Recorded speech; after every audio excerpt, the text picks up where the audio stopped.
සියක් ගහන්න ඉන්න රෝට්ව ගලවන හැටි. සමබර විය යුතු ශ්‍රී ලංකා ප්ලේයිං 11 එක. ලකුණු ගහන්න නම් පවන් ගහන්න ඕනේ තැන. මේ England Tour of Sri Lanka 2026 with Crick Vidu.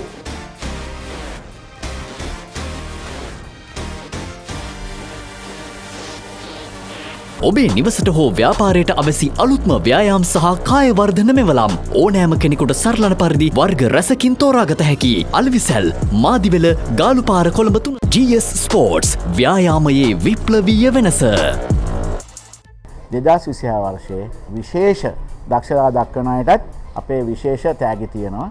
ජාත්‍යන්තර ජයග්‍රහණය තමයි අපේ එකම ආසාව සහ පරමාර්ථය. සියලුම ක්‍රීඩා භාණ්ඩ සහ ක්‍රීඩා ඇඳුම් පැළඳුම් සඳහා එකම තැන Chance Sports Borel. Master the mind game of cricket. Sri Lanka's first skill-based fantasy app. Download New Ball today. අයිබෝන් ක්‍රිකට් වලට ආදරය කරන හැමෝටම ශ්‍රී ලංකාව සහ එංගලන්තය අතර එක්දින තරගාවලියේ පළමු තරගයේ ජයග්‍රහණයත් එක්ක ශ්‍රී ලංකා කණ්ඩායම වඩා හොඳ මානසිකත්වයකින් තමයි දෙවෙනි තරගයට අවතීර්ණ වෙන්නේ.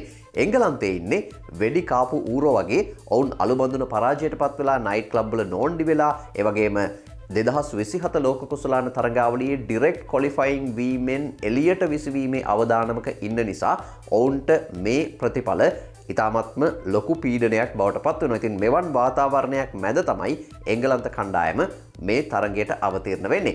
විවේකී සෙනසුරාදාවේ තරගය පැවැත්වෙන්නේ කොළඹ ආර් ප්‍රේමදාස ක්‍රීඩාංගණයේ.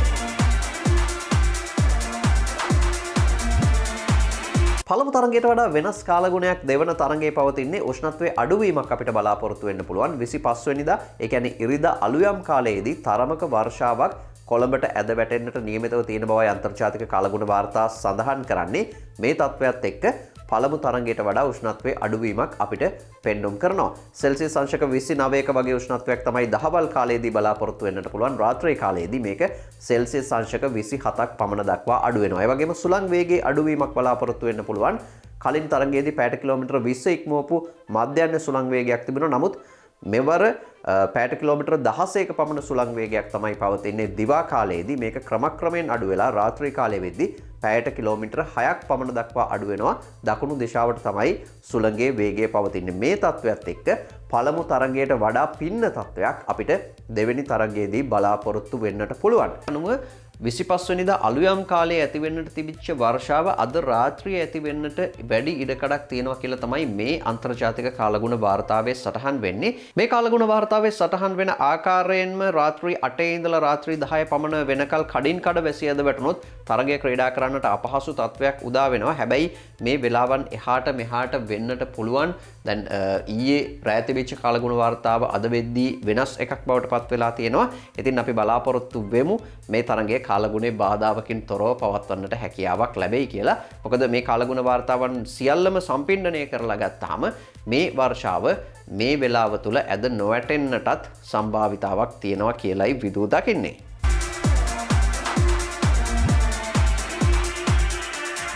පළමු තරගය හා සමාන තනතිරුවක් මේ තරගයේදීත් අපිට බලාපොරොත්තු වෙන්නට පුළුවන්. දින දෙකක් දැන් මේ තනතිරුව හිරු එළියට නිරාවරණය වීම නිසා පාස්කෝ එකේ තරමක අඩුවීමක් අපිට බලාපොරොත්තු වෙන්න පුළුවන්. මේ අනුව ලකුණු 270ක වගේ ප්‍රමාණයක් හොඳ පාස්කෝ එකක් බවට පත් වෙයි. 260න් උඩ ඕනම ලකුණු සංඛ්‍යාවක් හොඳ ගේම් එකක් තියෙන ලකුණු සංඛ්‍යාවක් බවට පත් වෙයි කියලා අපිට අපේක්ෂා කරන්නට පුළුවන්. හැබැයි එංගලන්ත කණ්ඩායමේ පිතිකරන ලැයිස්තුවේ දිග ඔවුන් පිතිකරන ලැයිස්තුව අංක 10 විතර දක්වා ඉදිරියට අරගෙන යනවා. මේ හේතුව නිසා පුළුවන් තරම් වැඩි ලකුණු ප්‍රමාණයක් රැස් කර ගැනීම තමයි වඩාත් යෝග්‍ය වෙන්නේ. 280ක් 290ක් ලබා ගන්නට පුළුවන් තනතිරුවක් කොළඹ ආර් ප්‍රේමදාස ක්‍රීඩාංගණයේදී අපිට බලාපොරොත්තු වෙන්නට පුළුවන්. තනතිරුවට වතුර ස්ප්‍රේ කළත් මේ දිනවල පවතින දැඩි උෂ්ණත්වයත් ඒ වගේම වේගවත් සුළඟත් නිසා තනතිරුව ඉක්මනින් වියලෙනවා. මේ නිසා තනතිරුව කඩතොළු වීම අපිට බලාපොරොත්තු වෙන්නට පුළුවන්. කලින් තරගයට වඩා උෂ්ණත්වයේ සහ සුළං වේගයේ අඩුවීමක් තිබෙනවා. හැබැයි එක වරක් අපි මේ ක්‍රීඩාංගණයේ ක්‍රීඩා කරලා තිනවා. මේ හේතුව නිසා අද තරගයට එනකොට කලින් තරගයේ හා සමාන තත්වයක්ම අපිට බලාපොරොත්තු වෙන්නට පුළුවන් කියලයි විදූ දකින්නේ. ශ්‍රී ලංකාව සහ එංගලන්තය අතරේ පැවති එක්දින අන්තර්ජාතික තරඟ 80ක් අතරින් තරඟ 38 බැගින් ජයග්‍රහණය කරමින් කණ්ඩායම් දෙකම කරට කර ඉන්නවා. ශ්‍රී ලංකාවේදී පැවති තරඟ 27ක් අතරින් ශ්‍රී ලංකාව තරඟ 17ක් ජයග්‍රහණය කරද්දී එංගලන්තය තරඟ 9ක් ජයග්‍රහණය කරලා තියෙනවා. කොළඹ ප්‍රේමදාස ක්‍රීඩාංගණයේ පැවති තරඟ 11කින් ශ්‍රී ලංකාව තරඟ 10ක් ජයගනිද්දී එංගලන්තය එක තරඟයක් පමණයි ජයග්‍රහණය කරන්නට සමත් වුණේ. කාසිය වාසිය අතිශය තීරණාත්මකයි කියලා හැරි බ්‍රූක් පසුගිය තරගෙන් පසුව සඳහන් කළා. මේ අනුව කාසිය වාසිය ජයග්‍රහණය කරන කණ්ඩායම නිසැක වශයෙන් පන්දුවට පහර දීම තෝරා ගැනීම දෙවන අර්ධයේ පන්දුවට පහර දීම එතරම් පහසු නැහැ කියලායි හැරි බ්‍රූක් සඳහන් කළේ. ශ්‍රී ලංකා කණ්ඩායම පළමුවෙන්ම සමබර කණ්ඩායමක් නිර්මාණය කරගත යුතුයි කියලායි විදූ දකින්නේ. මිලාන් රත්නායක ප්‍රමෝද් මදුෂාන් වෙනුවට මේ කණ්ඩායමට පැමිණිය යුතුයි කියලා විදූ විශ්වාස කරනවා. මොකද එංගලන්තය වගේ පිතිකරණයෙන් ප්‍රබල කණ්ඩායමක් එක්ක අපිට හොඳ ෆිනිෂර් රෝල් එකක් කරන්නට පුළුවන් ක්‍රීඩකයන් දෙන්නෙක් තුන් දෙනෙක් ඉන්න එක ඉතාමත්ම වැදගත් වෙනවා. ඒ වගේම පවන් රත්නායක අංක 4 ස්ථානයේ ක්‍රීඩා කළ යුතුයි.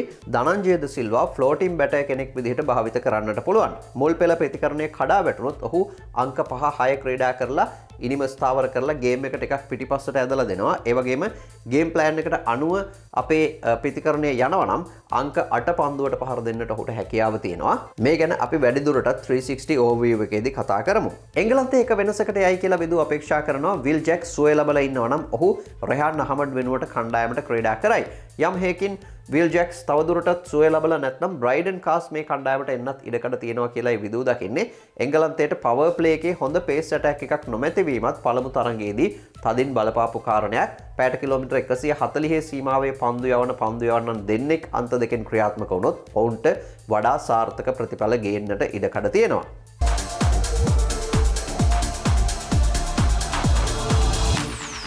ශ්‍රී ලංකා කණ්ඩායම ගැන සරලවම කියන්නට තියෙන්නේ අපි රෝල් ස්පෙසිෆයිඩ් බැටින් ලයින්අප් එකක් හදාගන්නට ඕනේ. මොකද අපි මොඩර්න් ක්‍රිකට් ගැන කතා කරන ගමන් සේම් ඕල්ඩ් මෙතඩ්ස් වල ගිහිල්ලා නම් මේක ගොඩ දාන්න හම්බ වෙන්නේ නැහැ. ඉතින් ඒ නිසා අපි එක තරඟයක් දිනපු ගමන් අනේ ඒ තරඟේ කරපු ඔක්කොම ටික හරි ඒ විදිහටම ඊළඟ තරඟෙත් කරන්න ඕනේ කියලා හිතනවා නම් අපි දිගින් දිගටම එකම තැන රැඳෙන එක තමයි වෙන්නේ. පවන් රත්නායක අංක 4 ප්‍රතිකරණ ස්ථානයේ ක්‍රීඩා කළ යුතුයි. ඔහු අංක 7 ක්‍රීඩා කරලා තේරුමක් නැහැ. එක්ක පවන් රත්නායක අංක 4 ක්‍රීඩා කරන්න ඕනේ. එහෙම නැත්නම් අංක 7 ක්‍රීඩා කරන්න පුළුවන් ඕල් රවුන්ඩර් කෙනෙක් කණ්ඩායමේ සෙල්ලම් කරන්න ඕනේ පවන් රත්නායක වෙනුවට. ඇයි මේ පවන් රත්නායක අංක 4 ගහන්න ඕනේ කියලා අපි බැලුවොත් මේ වෙනකොට ශ්‍රී ලංකා කණ්ඩායම ඇතුලේ මේ සමාජය ඇතුලේ මිත්‍යාවක් තියෙනවා. පවන් රත්නායක අංක 5-6 තමයි සාර්ථක පිතිකරුවා කියලා. මේක කවුරු හරි හොඳ ලණුවක් දීලා තියෙනවා. චරිත අසලංක කලින් මාධ්‍ය හමුවේදීත් සඳහන් කළා පවන් රත්නායක අංක 5-6 ස්ථානවල තමයි සාර්ථක වෙලා තියෙන්නේ. නමුත් ඒ තැන මේ වෙද්දි චරිත් සහ ජනිත් දෙන්න හොඳින් ක්‍රීඩා කරමින් ඉන්නවා කියන එක. ඒ වගේම චරිත් සඳහන් කළා පවන්ව අංක 4 තැනට ගේන්න පුළුවන් නම් හොඳයි කියන කාරණේ. ඉතින් ඇත්තටම අපි බැලුවොත් පවන් රත්නායක අංක 4-5 කියන ස්ථානවල තමයි වඩාත් සාර්ථක වෙලා තියෙන්නේ. අපි දැන් අපේ කණ්ඩායම ඇතුලේ වේකන්ට් වෙලා තියෙන්නේ අංක 4 කියන තැන.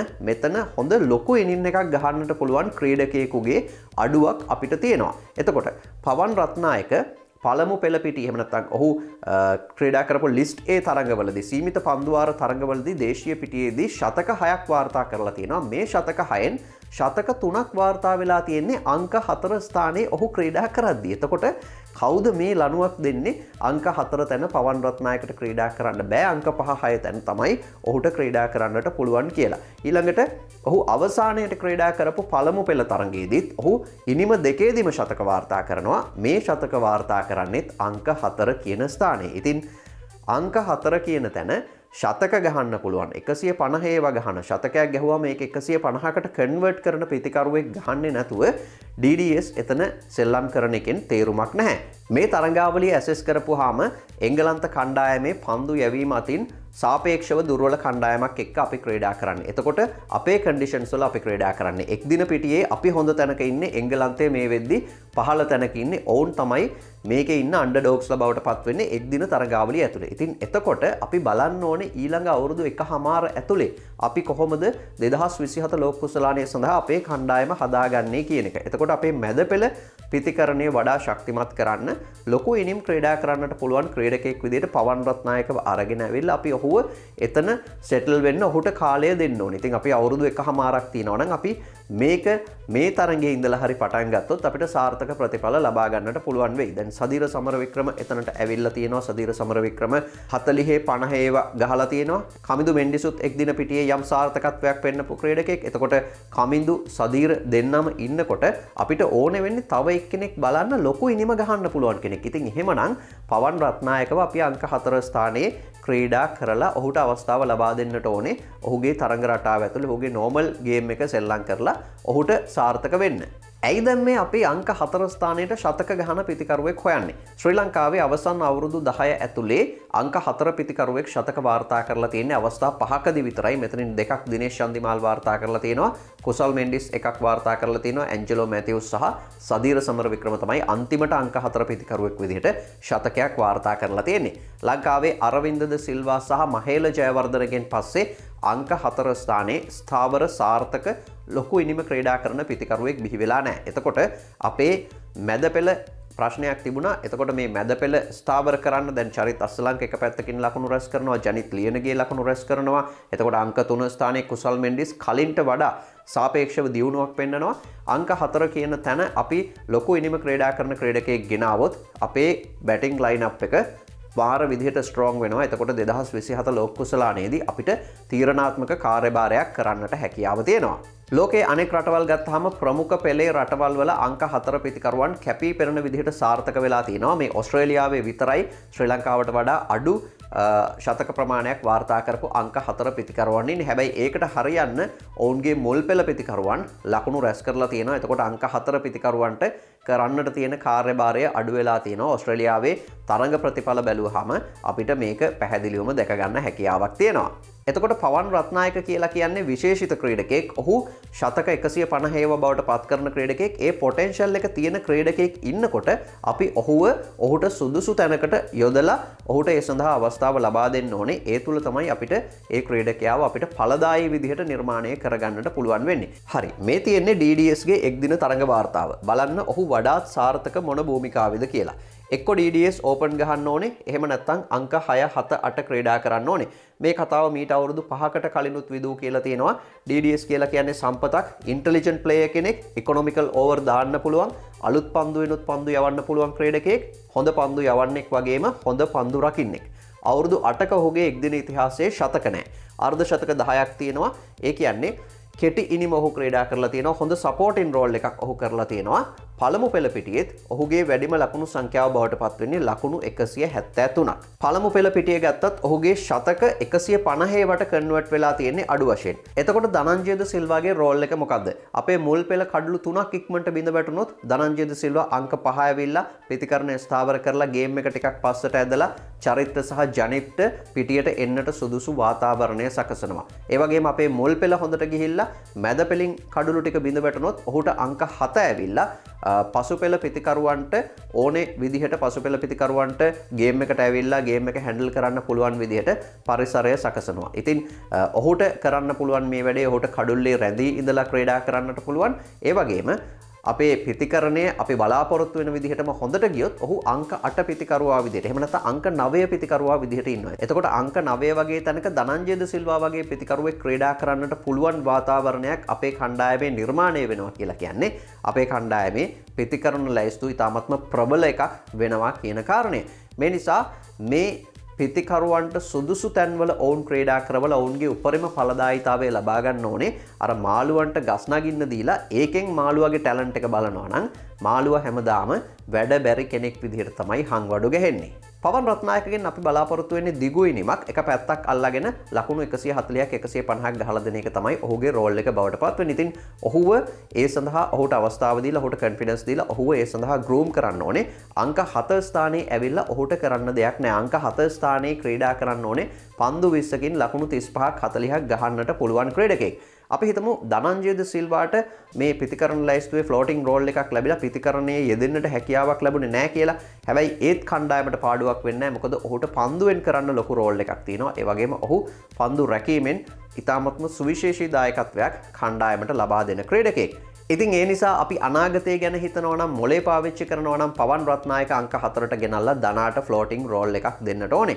මේ පිළිබඳව අපි මාධ්‍ය හමුවලදී අහුවම ක්‍රිකට් බලධාරීන්ගෙන් එන පිළිතුර තමයි ඔය කියන විදිහට අංක 4 කියන තැන පවන්ව ගස්සලා ඔහු ඉනිම 2-3ක් ෆේල් වුණොත් ඔයාලම ප්‍රෙෂර් කරයි ඇයි අංක 4 තැන පවන්ව ගැස්සුවේ කියලා. ඉතින් ඒ වගේ හිතන්න නම් ක්‍රිකට් කළමනාකාරීත්වයක් අවශ්‍ය වෙන්නේ නැහැ. මොකද ක්‍රිකට් කළමනාකාරීත්වයේ පවන් රත්නායක කියන ක්‍රීඩකයාගේ හැකියාව හරියට ඇසස් කරලා තියෙනවා නම් ඔහුට කොන්ෆිඩන්ස් දීලා ඔහුව අංක 4 තැනට ගෙනල්ලා ඔහුව ඒ අදාළ කාර්යය සඳහා ගෲම් කරගෙන ඉදිරියට යන්නට ඕනේ. අපි හිතමුකෝ ඔය කියන විදිහටම ඉනිම 2-3ක් ෆේල් වුණා කියලා. හැබැයි ඉනිම 2-3ක් ෆේල් වුණත් ඔහුගේ ටැලන්ට් එක හරියට ඇසස් කරලා තියෙනවා නම් ඔහුව ඒ පාත් එකේ ගෙනියන්නට තමයි ක්‍රිකට් කළමනාකාරීත්වයක් බලධාරීන් පුහුණුකරුවන් HPC එකක් තියෙන්නේ. එහෙම නැතුව සෝෂල් මීඩියා වලින් ප්‍රෙෂර් එකක් ආවහම ඔහුව ගෙනල්ලා ටීම් එකේ කොහේ හරි ගස්සන්න නෙවෙයි අපිට ක්‍රිකට් කළමනාකාරීත්වයක් අවශ්‍ය වෙන්නේ. පැතුම් නිශ්ශංක පිළිබඳව කතා කළා වගේ විශ්වාසයකින් තමයි විදු පවන් රත්නායක පිළිබඳවත් කතා කරන්නේ. ඔහුට අවස්ථාව ලැබුණොත් ඔහුට එක දිගටම අවස්ථාව ලබා දුන්නොත් ඔහු Tamanගේ කාර්යයට අදාළ විදිහට හැඩගැහෙයි. ඒ වගේම අපි දකිනවා පවන් රත්නායකගේ පන්දු රැකීමේ දැන් වෙනසක්. ඔහුගේ පන්දු රැකීමේ යම් අඩුපාඩු තිබුණා කලින්. හැබැයි සෑහෙන දියුණුවක් අපි දකිනවා පන්දු රැකීම ක්‍රීඩකයෙකුගේ හොඳ වෙනවා කියලා කියන්නේම ඔහුගේ කොන්ෆිඩන්ස් ලෙවල් එක කලින්ට වඩා බිල්ඩ් වෙලා තියෙනවා කියන එක. ඉතින් මේ නිසා විදු මේ එක කතා කරන්නේ ලොජික් එකක් එක්ක ඒ වගේම ස්ටැට් බේස් කරගෙන. ඒ නිසා ඒ වගේ පදනමක් එක්ක අපි මේ වගේ තැනකට එනකොට ක්‍රීඩකයෙක් එක දිගට අසාර්ථක වෙන්නට තියෙන හැකියාව ඉතාමත්ම අවමයි. ඊළඟට මිලාන් පිළිබඳව අපි කලින් එපිසෝඩ් එකෙත් කතා කළා. මේ තියෙන කාලගුණික තත්වයේ යටතේ පන්දුවේ ලොකු දෝලනයක් අපිට බලාපොරොත්තු වෙන්නට බෑ. එතකොට ප්‍රමෝද් මදුෂාන්ට මේ පන්දුව දෝලනය වෙන තනතිරුවක නම් උපරිම ප්‍රයෝජන ලබා ගන්නට පුළුවන්. ඉතින් ප්‍රමෝද්ට බොහෝ දුරට ඔහු අසාර්ථක වෙන්නට හේතුනේ පළමු තරඟයේදී තනතිරුවෙන් එතරම් ලොකු සහයෝගයක් වේග පන්දු යවන්නට නොමැති වීමත් එක්ක. ප්‍රමෝද් මදුෂාන් කියන්නේ දක්ෂ පන්දු යවන්නෙක්. ඒකේ කිසිදු විවාදයක් නැහැ. නරක දවස් ඕනෙම කෙනෙකුට එන්න පුළුවන්. මිචෙල් ස්ටාර්ක්ටත් ඔහුගේ එක්දින තරඟ 130 ඇතුලේ කිසිදු කඩුල්ලක් නැතුව ලකුණු 60ක් හෝ එයට වඩා වැදුණු තරඟ 22ක් තියෙනවා. ඒ නිසා පවතින තත්වයේ යටතේ කණ්ඩායමට හැම පැත්තකින්ම වැඩි ප්‍රයෝජනයක් ලබා ගන්නට පුළුවන් ක්‍රීඩකයෙක් ප්ලේයිං 11 එකට එන එක වැදගත් කියලායි විදු දකින්නේ.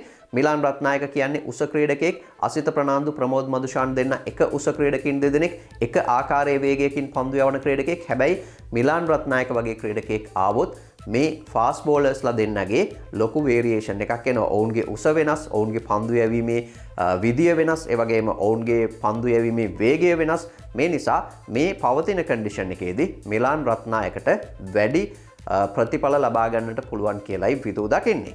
වඩා වැදගත් වෙන්නේ මිලාන්ගේ ප්‍රතිකරණ හැකියාව. එංගලන්තේ බැටිං ලයින් අප් එක ස්ට්‍රෝං නිසා අපේ පාස් ස්කෝර් එක පුළුවන් තරම් උඩට දාගන්න වෙනවා. අපි 270ක පිච් එකක් කියලා කිව්වට නම්බර 10ට යනකල් පිටිකරුවෝ ඉන්න එංගලන්තයට ඒක චේසබල් ටාගට් එකක් වෙන්න පුළුවන්. අපි පළවෙනි පෙරදැක්මේ කියපු කතාව තමයි තරගෙන් පස්සේ බෲක් කිව්වේ මේ ඉලක්කය අපේ ඉන්න පිටිකරුවන්ට චේස් කරන්නට පුළුවන් කියන එක. මේ නිසා පළමුවෙන් පන්දුවට පහර දුන්නොත් එංගලන්තයේ ලකුණු 300 සීමාව ඉක්මවා යන්නට අනිවාර්යෙන්ම උත්සාහ කරනවා. ඔවුන් උත්සාහ කරයි ශතකයක් හරි දෙකක් හරි ගන්න. එතනදී ජෝ රූට් වැදගත් ක්‍රීඩකයෙක් බවට පත් වෙනවා. මේ නිසා අපිට ඔවුන්ගේ ප්‍රතිකරණය නවත්තන්න නම් ඩිෆෙන්සිව් බෝල් කරලම හරියන්නේ නැහැ. අපිට විකට් ටේකින් බෝලර්ස්ලා අවශ්‍ය වෙනවා. ඒ නිසා ඔවුන්ගේ මුල් පෙළ කඩුළු ඉක්මනින් ලබාගත හැකි ආකාරයට අපේ පන්දු යවන පෙළ ගැස්ම සකසා ගැනීම වඩා වැදගත් වෙනවා. තීරණාත්මකම කඩුල්ල තමයි ජෝ රූට්ගේ කඩුල්ල. ජෝ රූට් ලංකාවේ ක්‍රීඩා කරන්නට ප්‍රිය ක්‍රීඩකයෙක්. ඔහුගේ වැඩිම එක්දින ලකුණු සටහන් වෙන්නේ ශ්‍රී ලංකාවට එරෙහිව. ඒ වගේම වැඩිම එක්දින සාමාන්‍ය තියෙන්නේ ශ්‍රී ලංකා භූමියේදී. රූට් කියන්නේ හොඳට ස්පින් එක හැන්ඩල් කරන ක්‍රීඩකයෙක්. ඒ වගේම ඔහුගේ එක්ස්පීරියන්ස් එකත් එක්ක ඔහු වෙනම ලෙවල් එකක ඉන්න පිටිකරුවෙක්. මේ වෙනකොට ජෝ රූට් ඉන්නේ කුමාර් සංගක්කාර තමන්ගේ එක්දින දිවියේ අවසන් යුගයේදී හිටියා හා සමාන ෆෝම් එකක. ජෝ රූට් 2024 වසරේදී එංගලන්තයේ එක්දින කණ්ඩායමට ඇතුළත් වුණේ නැහැ. යලිත් ඔහුව 2025 වසරේදී කණ්ඩායමට අරගෙන එන්නේ එළඹෙන ලෝක කුසලානය වෙනුවෙන් එංගලන්තයේ මැද පෙළ ශක්තිමත් කරලා මැද පෙළ ස්ථාවර කරමින් ක්‍රීඩා කිරීම සඳහා. ඒ වගකීම ඔහු ඉතාමත්ම මැනවින් ඉටු කරලා තියෙනවා. මේ වගේ අවස්ථාවක් ජ්‍යෙෂ්ඨ ක්‍රීඩකයෙකුට ලැබුණාම ඔහු විශිෂ්ට ක්‍රීඩකයෙක් බවට පත් වෙන්නේ ඔහු දෙන පිළිතුරු මත. ඔහු පැහැදිලි පිළිතුරක් දීලා තියෙනවා. ඔහු ක්‍රීඩා කරපු ඉනිම 16 තුල 57.9ක සාමාන්‍යයක් රඳවාගෙන ලකුණු 869ක් රැස් කරලා තියෙනවා. මේ වකවානුව තුල රෝඩ්ගේ මයිලක් තරම්වත් වටින වෙනත් එංගලන්ත පිටිකරුවෙක් නැහැ. ශතක 3ක් සහ අර්ධ ශතක 5ක් ඔහු මේ ඉනිම දහසය ඇතුලේ රැස් කරනවා තමන්ගේ ඉහළම එක්දින ලකුණු සංඛ්‍යාව විදිහට ඔහු නොදැවී ලකුණු 166ක් ලබා ගන්නට සමත් වෙනවා මේ පහුගිය වසර තුල. ඔහුව නැවත කැඳවීමෙන් පස්සේ ඉනිම දෙකකදී විතරයි ඔහු ලකුණු 10ට අඩුවෙන් දැවී ගියේ. 2025 පෙබරවාරියේ ඉඳලා ඔහුගේ පිතිකරණයේ අපූර්ව රටාවක් තියෙනවා. ඔහු අර්ධ ශතකයක් ලබා ගත්තා නම් ඊළඟ තරගයේදී ඔහු ශතකයකට යනවා. ඒ රටාව කන්ටිනියු වුණොත් මේ තරගයේදී රූට් ශතකයක් ලබා ගන්නට ඕනේ. එහෙව් පිතිකරුවෙකුට එරෙහිව තමයි අපි මේ මැච් අප් එක අපේ මේ ගේම් ප්ලෑන් එක හදන්නේ. ඔහුගේ ශතකය නවත්තලා ලකුණු 20ට අඩුවෙන් අවුට් කරගන්න එක තමයි අපේ ඉලක්කය බවට පත් වෙන්නේ. රෝඩ්ගේ ස්ට්‍රෙන්ත් එක තමයි සිංගල්ස් ගන්න එක. ඒ තුල තමයි ඔහු ඔහුගේ සංයමය තියාගෙන ඉන්නේ. ඔහු දඟ පන්දුවට ස්වීප් එක ගහනවා, එහෙම නැත්නම් බෑක් ෆුට් එකට ගිහිල්ලා වෙලා අරගෙන ගහනවා. ඔහු බොහෝ විට කරන දෙයක් තමයි පන්දුව දෙපැත්තට තල්ලු කරලා සිංගල්ස් ගන්න එක. පළවෙනිම දේ ෆීල්ඩ් එකෙන් මේ එක පුළුවන් තරම් වහන්නට ඕනේ. ඊළඟට ඔහුව පුළුවන් තරම් ෆ්‍රන්ට් ෆුට් එකේ ක්‍රීඩා කරවන්න ඕනේ.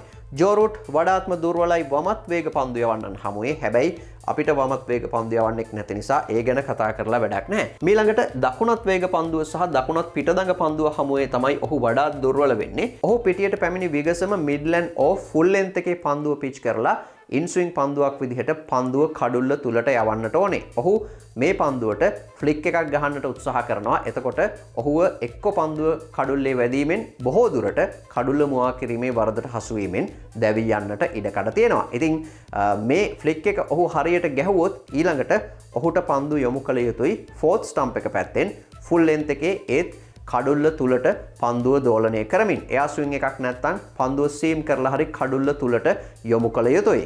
එතකොට ජෝ රූට් කවර් ඩ්‍රයිව් එකට try කරනවා. මෙතනදී එක්ක පන්දුව කෙලින්ම කඩුල්ලේ වදිනවා. එහෙම නැත්නම් ඉන්සයිඩ් ඒජ් වෙලා කඩුල්ලේ වදින්නට වැඩි ඉඩකඩක් තියෙනවා. විදු හිතන්නේ මිලාන් රත්නායක තමයි මේ වැඩේට අයිඩියල් මැච් අප් එක බවට පත් වෙන්නේ. මොකද ඔහුගේ උසත් එක්ක ඔහුට හරි තැන්වල පන්දුව පතිත කරන්න පුළුවන්. ඒ වගේම ඔහු පන්දු යවන වේගයත් මේ වැඩේට ඉතාමත්ම හොඳින් ගැලපෙනවා. මේ නිසා විදු හිතනවා අසිත සහ මිලාන් දෙන්න දෙපැත්තෙන් ඇටැක් කරන්න ඕනේ. එතකොට එක්කෙනෙක්ට පුළුවන් ප්‍රෙෂර් එක බිල්ඩ් කරන ගමන් මේ ප්ලෑන් එක ක්‍රියාත්මක කරන්න දෙන්නගෙන් කාට හරි කඩුල්ල ලබා ගන්නට හැකියාව තියෙනවා. බොහෝ දුරට විදු හිතනවා මිලාන් රත්නායකට වැඩි පොටෙන්ෂල් එකක් තියෙනවා කියලා මේ කඩුල්ල ලබා ගැනීම සඳහා. ඒ වගේම පන්දුවාර 8න් පස්සේ ජෝ රූට් පිටියට ආවොත් එක පැත්තකින් මිලාන්ව දාලා අනෙක් පැත්තෙන් ධනංජය ද සිල්වාව පන්දු යැවීම සඳහා ක්‍රියාත්මක කරවන්නට පුළුවන්. මොකද ධනංජයටත් මේ ලයින් ඇන්ඩ් ලෙන්ත් වලම පන්දු යවුවොත් ජෝ රූට්ගේ කඩුල්ල ලබා ගන්නට වැඩි ඉඩක් තියෙනවා. අනිත් වැදගත්ම කාරණය තමයි ධනංජය ද සිල්වා හරි තැන්වල පන්දු යවලා Tamanගේ ෆීල්ඩ් එකට අනුව පන්දු යවලා ප්‍රෙෂර් එක බිල්ඩ් කරනවා. මේ නිසා ඔහුට කඩුල්ල ලබා ගන්නට පුළුවන් වුණත් බැරි වුණත් ඔහු අනෙක් අන්තයෙන් කඩුල්ල ලබා ගන්නට අවශ්‍ය කරන පරිසරය ඉතාමත්ම හොඳින් හදලා දෙනවා.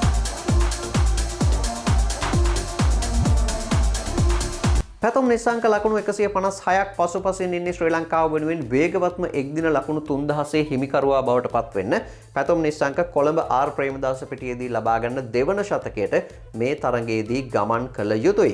ජනිත් ලියනගේ මේ තරගයේදී ලකුණු 44ක් ලබා ගත්තොත් ශ්‍රී ලංකාව වෙනුවෙන් දෙවන වේගවත්ම එක්දින ලකුණු 10 වාර්තා කරපු ක්‍රීඩකයා බවට පත් වෙනවා.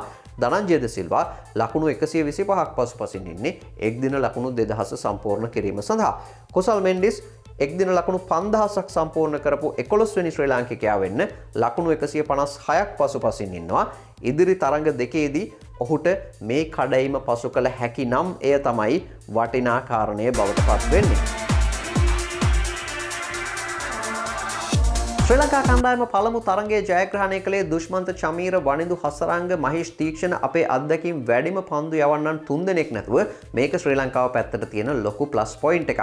ඒ වගේම එංගලන්ත කණ්ඩායම ක්‍රීඩා කරන්නේ ඔවුන්ගේ හොඳම පේස් ඇටැක් එක නොමැතිව කියන එකත් අපි අමතක කළ යුතු නැහැ. මේ නිසා අපේ පිතිකරුවන් පළවෙනි තරගයේදී ලබාගත් ස්ටාර්ට්ස් මේ තරගයේදී ලොකු ඉනිමක් බවට කන්වර්ට් කරගත යුතුයි. පළවෙනි තරගයේදී අපිට ශතකයක් මිස් වුණා. ඉදිරි තරඟ දෙකේදී අපේ පිතිකරු උත්සාහ කරන්න ඕනේ ශතක 3ක්වත් ලබා ගන්න. ඒ වගේම මේ ශතක 3ත් එක්ක අර්ධ ශතක 3-4ක් ලබා ගන්න අපේ පිතිකරුවන් උත්සාහ කළ යුතුයි. ඉදිරි තරඟ දෙකම ජයග්‍රහණය කරලා 3-0ක් විදිහට මේ තරඟාවලිය අපේ කොල්ලෝ ටික අවසන් කරන්න ඕනේ. එංගලන්ත කණ්ඩායමට සප් එක දෙන්න මේ වෙනකොට මුළු බාමි ආමියකම බැහැලා තියෙන්නේ. අපි දකිනවා එංගලන්තයේ ප්‍රේක්ෂකාගාර වගේ තමයි ශ්‍රී ලංකාවේ ප්‍රේක්ෂකාගාර පළවෙනි තරඟයේදී අපිට දැක ගන්නට හැකියාවක් ලැබුණේ. හැබැයි මේ එංගලන්ත ප්‍රේක්ෂකයන් වෙනම ලෙවල් එකක ඉඳලා මැච් එක බලන්නේ. ඔවුන්ට ජය පරාජය මොනවා වෙතත් ඔවුන් මේ මැච් එක එන්ජොයි කරනවා. ඒ වගේම ඔවුන් දෙපැත්තෙන් කොයි පැත්තේ ක්‍රීඩකයන් හොඳින් ක්‍රීඩා කළත් ඔවුන් ඒ සඳහා චියර් කරනවා. ඉතින් එංගලන්තයේ ප්‍රේක්ෂකයන් එක්ක මේ බාමියාමි එකත් එක්ක මැච් එක බලනවා කියන්නේ ඒක වෙනම එක්ස්පීරියන්ස් එකක්. ඉතින් ඒ එක්ස්පීරියන්ස් එක ගන්න ඒ වගේම අපේ කොල්ලන්ට සපෝට් එක දෙන්න කොළඹ ආර් ප්‍රේමදාස ක්‍රීඩාංගණයට එන්න. පස්වරු 2:30ට තරඟය ආරම්භ වෙන්නට නියමිතව තියෙනවා. ඉතින් ක්‍රිකට් පිටියේ උණුසුම් රසවත් දේවල් නිවැරදිව දැනගන්න, ක්‍රිකට් ගැන ක්‍රිකට් වලින් කතා කරන්න, ක්‍රිකට් ගැන වෙනස් ඇහැකින් බලන්න ක්‍රික් විදුව එක්ක එකතු වෙලා ඉන්න.